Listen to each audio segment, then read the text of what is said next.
Thanks for joining us at Right On Replicas, where we're proud to bring you the best scale model kit reviews on the planet. This review is brought to you in part by Rogers Hobby Center in Saginaw, Michigan, where the fun begins. This review covers the 007 movie Diamonds Are Forever version of the 1971 Ford Mustang Mach 1.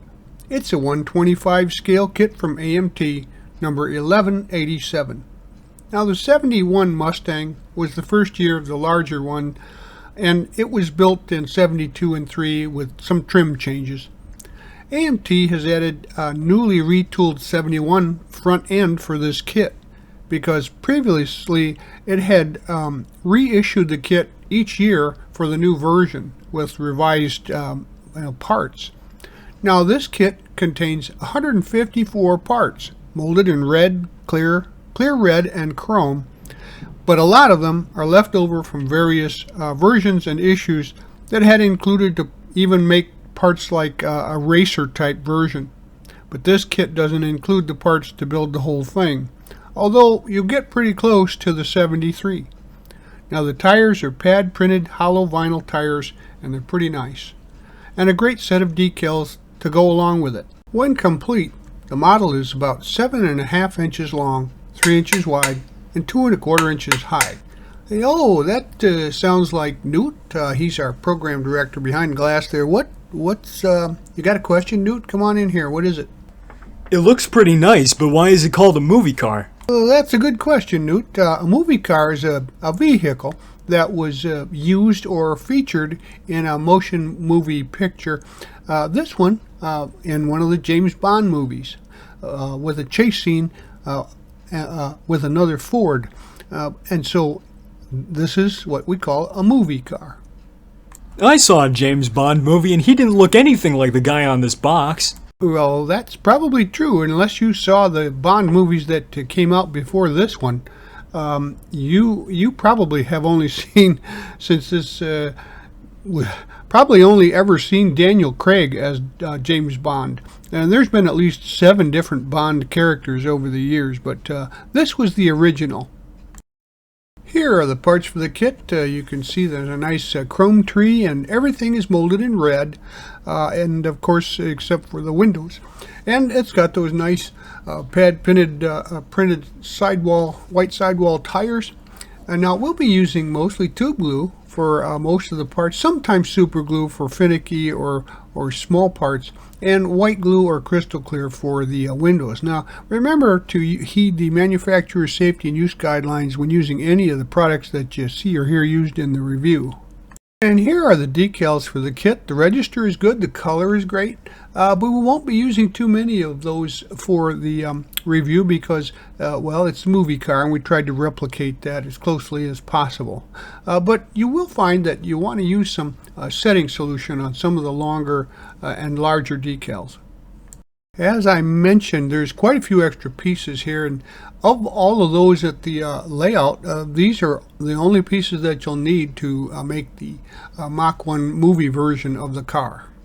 Assembly begins with the tire wheels, and we're going to add a little black wash to bring out the script inside the hubcaps there. Now, the movie car used these plain Jane standard hubcaps and wheels, so go ahead and get those ready for assembly. Well, now that the hubcaps are dry here, go ahead and gather all the parts that you'll need for the wheel assembly. And we're going to paint the wheel backs black, and then go ahead and assemble the wheels as normal, sandwich the tires in between the inner and outer wheels, of course. And they look pretty nice and clean here, although they're not branded. They've got a nice white wall on them, so they still look pretty nice, and set those aside to dry. So look through the kit there and get these parts out for engine assembly, and glue the engine halves, the oil pan, the water pump, the heads, and the intake manifold into place, and the valve covers as well, and paint all of this assembly Ford blue. The air cleaner will also need to be painted Ford blue. Now, the transmission is a steel color. Now that the engine assembly is dry, we're going to use the accessory parts here to finish it up and complete the engine. So paint the starter, the fan, and the pulleys black, and paint the fan belt flat black, as well as the distributor cap. The exhaust manifolds are steel color, and paint the downpipes, alternator, and base of the distributors aluminum, and then the carburetor is a gold tint. Now the underside of the car is painted a flat black and set aside to dry, and the tailpipes, those are aluminum, the mufflers, the drive shaft, and the rear springs are steel. And the rear housing there is black with a brown primer third member in the center, and you can see that detail come together in this next slide. And here are the assembled chassis with the wheels, the tires, and the engines glued into position. Everything goes together very well. Now on the underside, you can paint the fuel tank. Well, I used a steel color for that.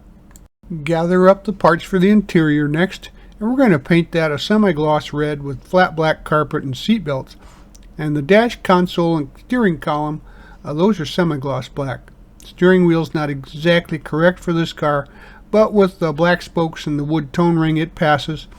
Now the dash has enough detail that a white pencil and a highlighter can make the gauges stand out, and also a small brush or toothpick can highlight those pointers in a little red paint. Now I didn't use the decals for the smaller for the gauges because I wanted them all to match, and painted them all.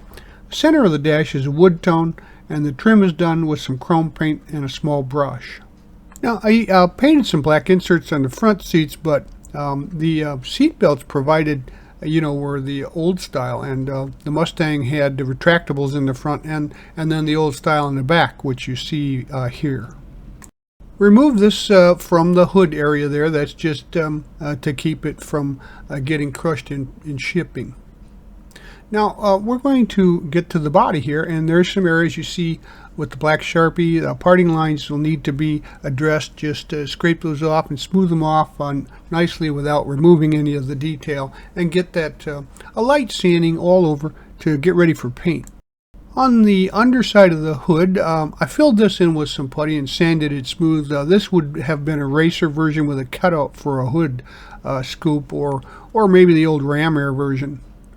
I had painted the body with a light gray primer, and after that had dried, I went ahead and started with the finish coat and a light sanding, and then kind of cleaned it off. And I used a paint called, the brand is One Shot, and this is bright red 104.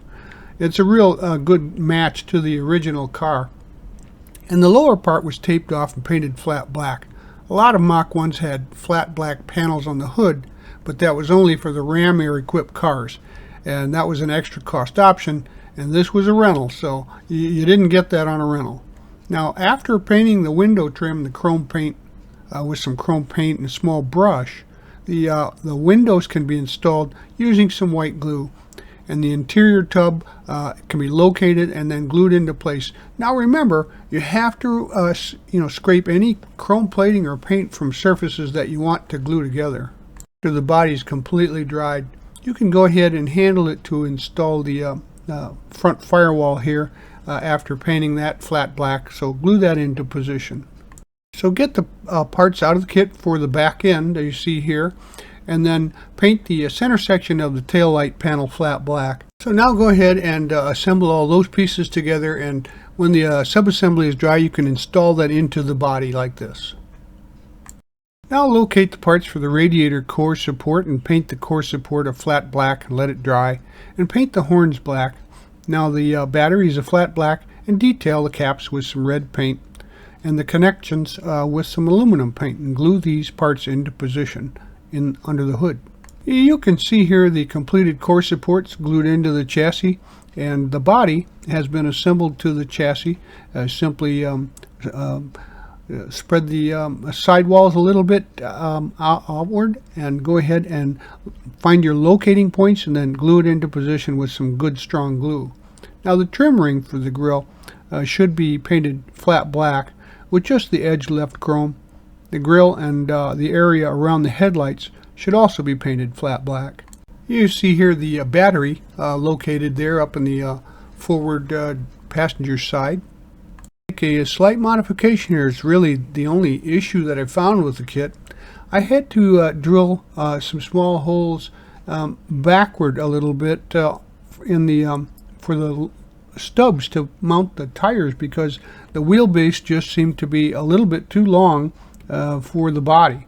So I went ahead and drilled that there, and then put the stubs in just a little bit behind where they originally were. And now we can work on the front end assembly. The lower valence should be painted flat black, and the front bumper is red to match the body.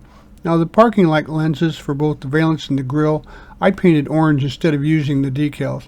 The trim on the lights that mount in the grille will need to be detailed with some chrome paint, and there's some detail on that in the instruction sheet.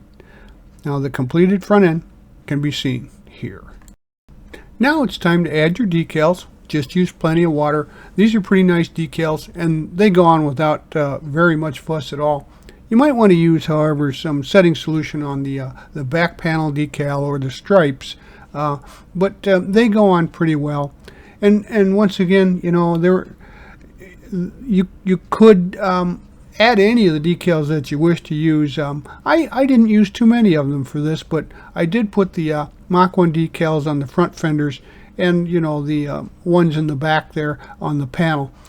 So go ahead and after the decals are dry, you can add the hood, and as you see here, it's complete. And I used a little chrome paint on the door handles and the rain gutters up on top to set those off.